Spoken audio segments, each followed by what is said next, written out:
For over 4,500 years, the Great Pyramids of Giza have loomed over the Egyptian desert, majestic, silent, and unfathomable. These monumental structures weren't just tombs, they were testaments to an ancient civilization's engineering prowess, astronomical knowledge, and perhaps secrets we have yet to fully uncover. Let's start with the largest of them all, the Great Pyramid of Khufu. It's composed of more than 2.3 million stone blocks, some weighing up to 70 tons. These blocks were not randomly stacked. They were meticulously placed with astonishing precision, forming a pyramid that rises nearly 150 meters high.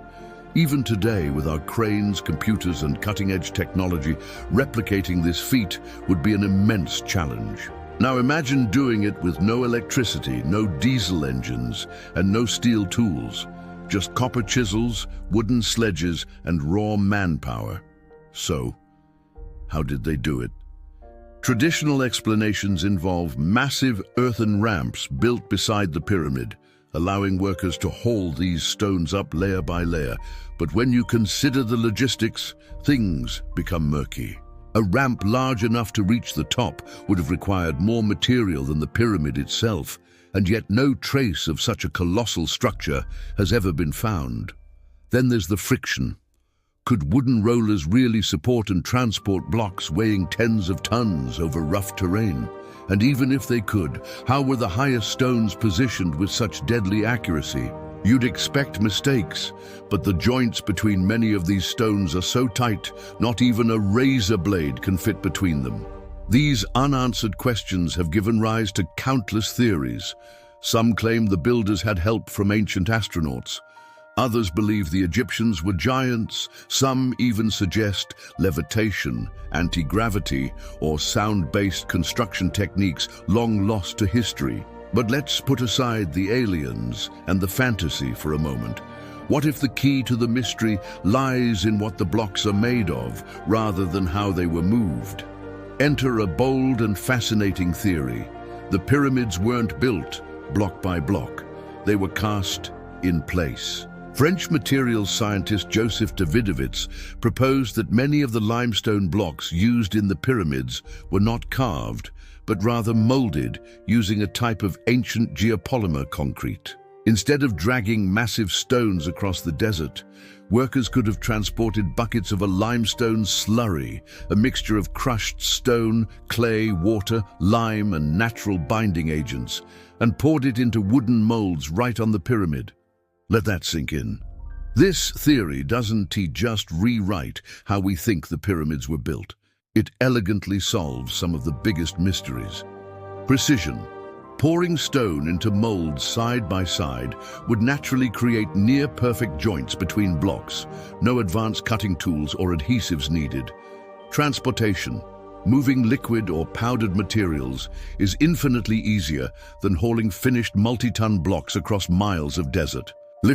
Pouring a slurry into a mold is vastly more manageable than raising a 70-ton solid stone to incredible heights.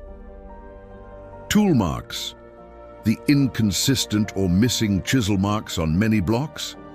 That makes sense, because they weren't carved at all. But is there evidence? Actually, yes. Microscopic analysis of pyramid stones has revealed mineral compositions and air bubbles inconsistent with natural limestone, suggesting they were man-made.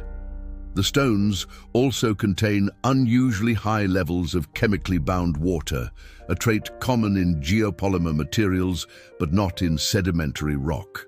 And most striking of all, Davidovits was able to recreate the ancient mixture using materials available to the Egyptians at the time, producing blocks that look and feel indistinguishable from the real thing. Still, mainstream Egyptologists remain skeptical. Why? Because no molds have ever been found, and because if true, it would mean our entire understanding of ancient construction, perhaps even ancient chemistry, needs to be rewritten. But isn't that exactly what history teaches us? That we often underestimate the knowledge and capabilities of ancient civilizations? After all, the Egyptians were masters of mummification, medicine, astronomy, and architecture. Why is it so hard to believe they could have discovered a form of early concrete that we lost track of for millennia? Could it be that what we've long assumed to be brute force engineering was actually brilliant chemistry? Some experts now believe the answer lies not in one method, but in a hybrid of techniques, ranging from ramps and sledges to possible casting. Perhaps only certain blocks were molded. Perhaps different strategies were used at different stages of construction.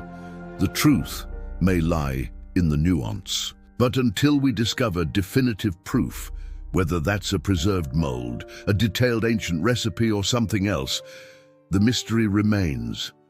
One thing is certain, though: the Great Pyramids still stand, unyielding, unmatched, unexplained.